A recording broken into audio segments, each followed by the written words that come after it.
Ground reality में सबसे पहले बात महिला सुरक्षा।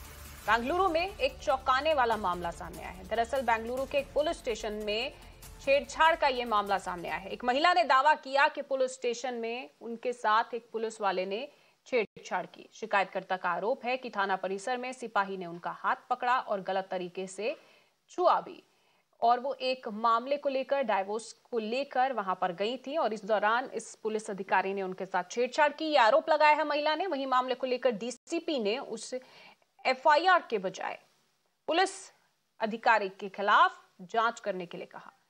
इस बीच मेरी सहयोगी नेहा हेबाले ने महिला के साथ बातचीत की। सुनिए उन्होंने क्या कुछ कहा।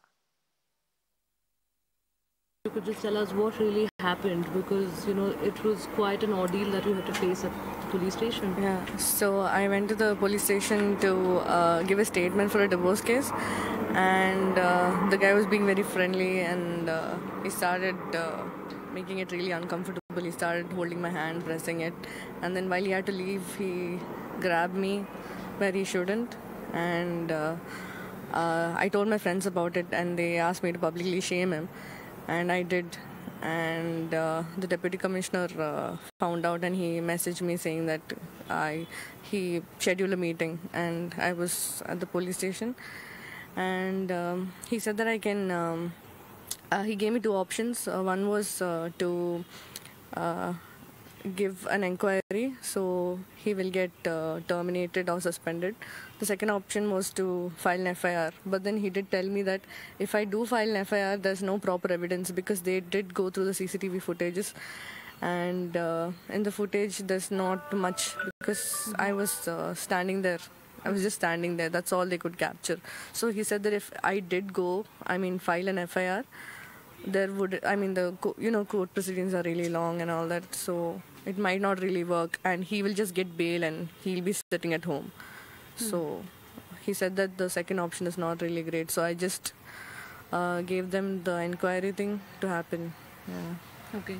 You also said that he messaged you inappropriately, on a festival as well, and yeah, actually, the same night, the next day was Easter, so he messaged me around 12ish saying Happy Easter. I didn't really reply for the message, and when I was tweeting, someone told me to entertain his chats, so there's solid proof. So I replied saying Happy Easter, and 15 minutes later he called me, and he was like, where's my biryani and all that. So yeah. Okay, all right. So I just of course want to check with you. You said that you did approach the police as well later. How has the response been? Have they told you that some sort of action would be taken? Would an FIR be filed? The DC did tell me that he will make sure something happens to him, he'll get suspended, and I hope that happens. And I gave him a letter saying that you need to acknowledge me if that happens, because I want to know what will happen to him, because it's still open for me. I can still file an FIR. If not in police station, I can straight away go to the court. So yeah, that's an option. Okay.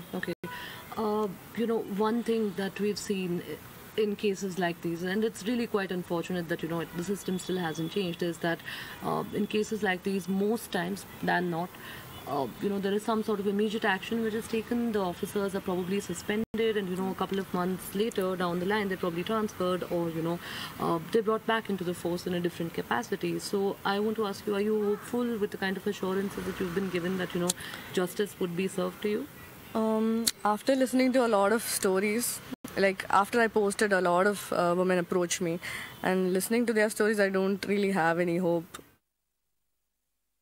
तो आपने सुना इस महिला ने क्या कुछ कहा। जब वे पुलिस स्टेशन पहुंची तो उनके साथ क्या कुछ हुआ, और इसी पर ज्यादा बातचीत के लिए मेरे साथ ललिता कुमार मंगलम जी जुड़ चुकी हैं, जो कि फॉर्मर चीफ हैं एनसीडब्ल्यू की, और इसी के साथ ही यशोवर्धन आजाद जी हैं, फॉर्मर आईपीएस, मेरे साथ जुड़ चुके हैं।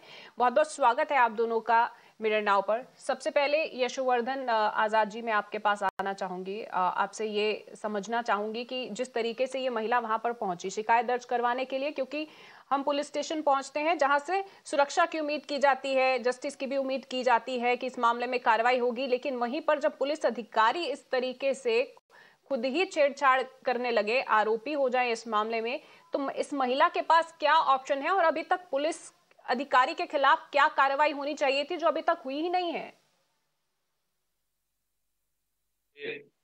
जो हुआ पुलिस थाने में वो एक हैवानियत का प्रदर्शन था। मैं बिल्कुल ही शर्मसार हूं ऐसी घटना जो एक पुलिस स्टेशन में हुई है।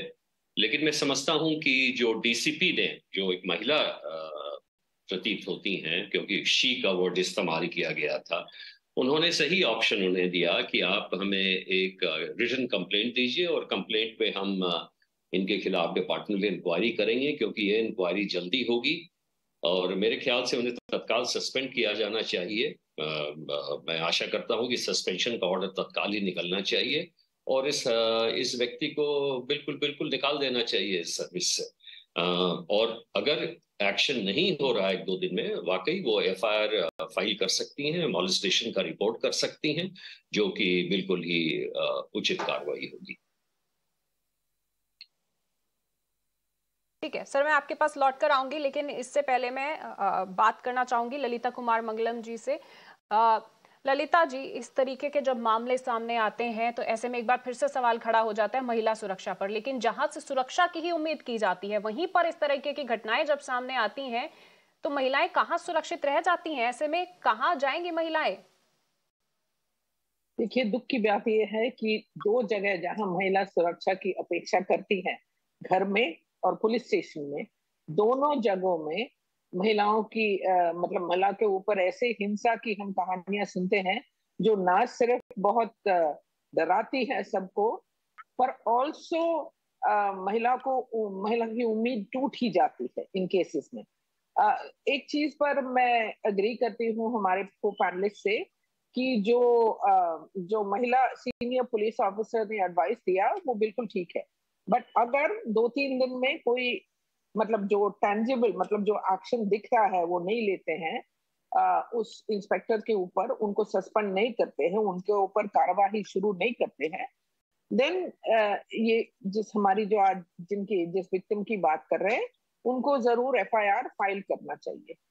एक और बात मैं करना चाहती हूँ कि इस लेडी की हिम्मत की दात देनी चाहिए, क्योंकि इन्होंने ना सिर्फ एक्शन लिया है, वो बहुत बोल्डली इसके बारे में बोल भी रही है। पितृसत्ता की जो सोच है हमारे देश में कि हो सकता है कि ये हो सकता नहीं, डेफिनेटली ये पुलिसमैन भी उसी से प्रभावित है, क्योंकि ये गई थी डिवोर्स के ये करने के लिए, तो आप तो जानते हैं महिला डिवोर्सी हो, महिला डिवोर्स के मांग रही है तो तुरंत जो हम लोगों की जो भत्तर जो गंदी सोच है वो सब बाहर आता है।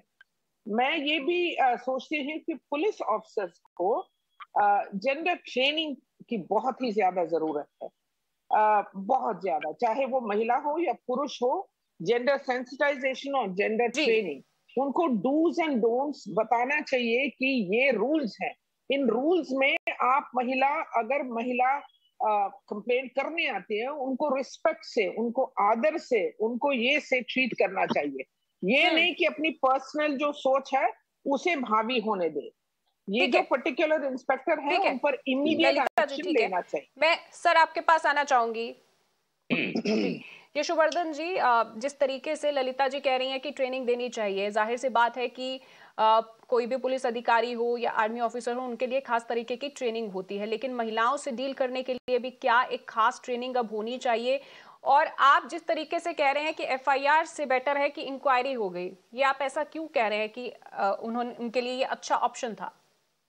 क्योंकि देखिए, इंक्वायरी में तत्काल एक्शन हो सकता है और ये डिपार्टमेंटल इंक्वायरी है और एक महिला मॉलेस्टेशन का केस है जिसे आराम से डील किया जा सकता है, और इसलिए ललिता जी ने भी मेरी बात का समर्थन किया था। दूसरी बात मैं ये कहना चाहता हूं कि जहां तक जेंडर सेंसिटाइजेशन का सवाल है, अवश्य जेंडर सेंसिटाइजेशन से काफी केसेस ऐसे होते हैं, लेकिन जेंडर सेंसिटाइजेशन के केस के अलावा क्या ये आशा नहीं की जा सकती है एक पुलिस अफसर से कि चाहे कोई भी व्यक्ति हो, गरीब व्यक्ति हो, धनी व्यक्ति हो, एक महिला हो, उनके साथ एक शिष्टाचार और एक गरिमा के साथ व्यवहार किया जाए, और खासकर महिलाओं के साथ। ये तो सर्वविदित है और इसलिए मैं कहूंगा कि ये एक जघन्य अपराध है जिसके खिलाफ तत्काल कार्रवाई होनी चाहिए, और उस डीसीपी को मैं अपेक्षा आशा करता हूं कि लेडी डीसीपी है वो तत्काल इस पे अवश्य कार्रवाई करेंगी। मैं नहीं समझता कोई भी पुलिस अफसर जो हायर पुलिस अफसर है वो ऐसे ऐसे वारदात को अनसुना कर सकता है या इसमें देर लगा सकता है। जी, आपका भी बहुत बहुत शुक्रिया और यशोवर्धन जी आपका भी बहुत बहुत शुक्रिया। तो इस मामले पर हम आपको लगातार अपडेट देते रहेंगे और